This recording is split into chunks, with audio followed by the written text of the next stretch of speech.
Good morning, everyone. Good morning, Father. Glory to Jesus Christ. Glory forever. So today is the feast day of the Mother of God, the birthday of the Mother of God, and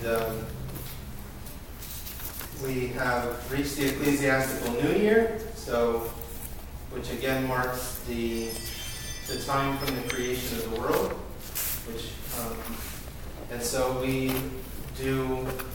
we actually went, we always used to do the annual meeting in September, and then we switched it, the consistory switched it to January, to the civil new year, and so we did too as a parish, but we found out it works better this way, because otherwise we're in the Christmas time, and so it works better this way, and so we switched back.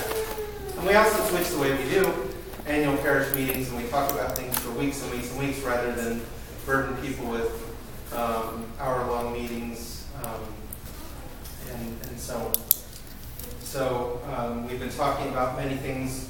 We've been essentially having a meeting, as it were. But in any case, today we have and we call it the annual meeting. It's the parish assembly, and. So I find it that it's very appropriate that today we have the birthday of the Mother of God, and of course one of the readings for today, there were several readings for today, but one of them was the story of Mary and Martha, and it begins with the story of Mary and Martha, and there's several parts to that story, and there's several points to that story. But one of the points to that story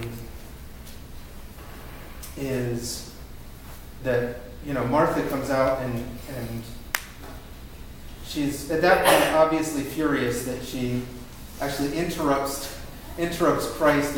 It would be, so picture the equivalent of someone coming over here and saying, Father, what's my sister doing over here listening to the sermon and attending liturgy? Right? She needs to come help me in the kitchen over in the hall. And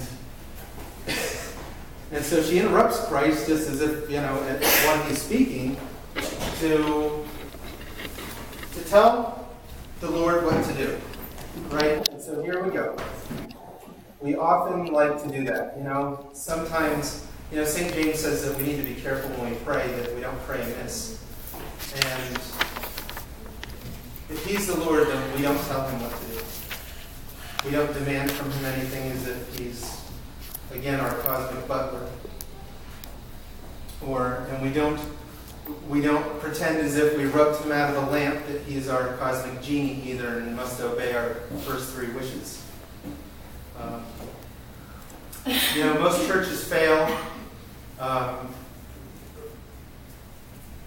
Most churches that fail because of one reason, that they took Martha's approach rather than Mary's approach. Martha's approach that was that the secular matters at hand and the smaller matters at hand were the most important. But Jesus slowed her down and said, this may be urgent, but this isn't important, Martha.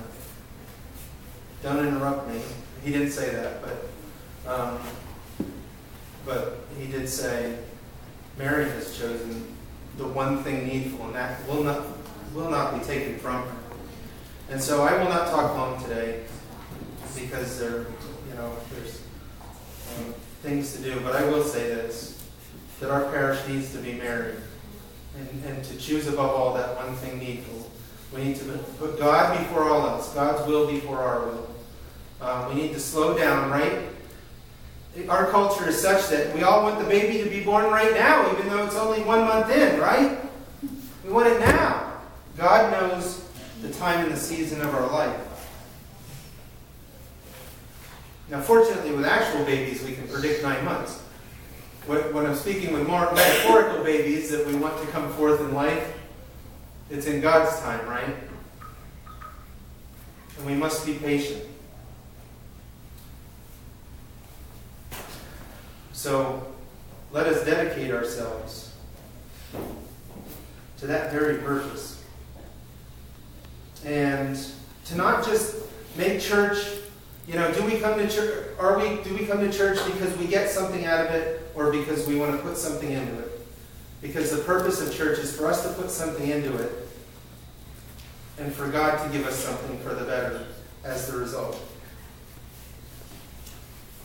The old saying is, the one who plants trees knowing that he will never sit in their shade has started to understand the meaning of life.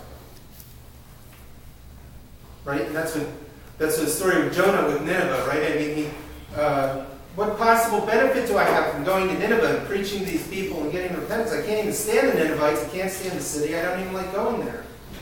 Right? And God said, you will go there, even though you don't benefit anything from it, because it's the right thing to do. It's because that's what I told you to do. So we need to know our place. He's God. We're not. We know a finite amount and a seriously limited amount compared to His omniscience. And we need to put our trust in Him, both as people and as a parish. And so let's challenge ourselves to do that from this time and for the remainder of the year. Let us not be distracted by many things that hinge on our own desires, like Martha. We allow the parish to become about us and about what we want, and only what we get out of it, the Lord will let it die. But it is about Him and His ways, not the people's way, not the priest's way, not the bishop's way, not the council's way, but Christ's way. And that is where a parish lives and thrives, and it's God as He empowers us from above. Lord, grant us the grace to desire it and the grace to do it. Your will, Father, Son, and Holy Spirit, now and forever, to the age of ages. Amen.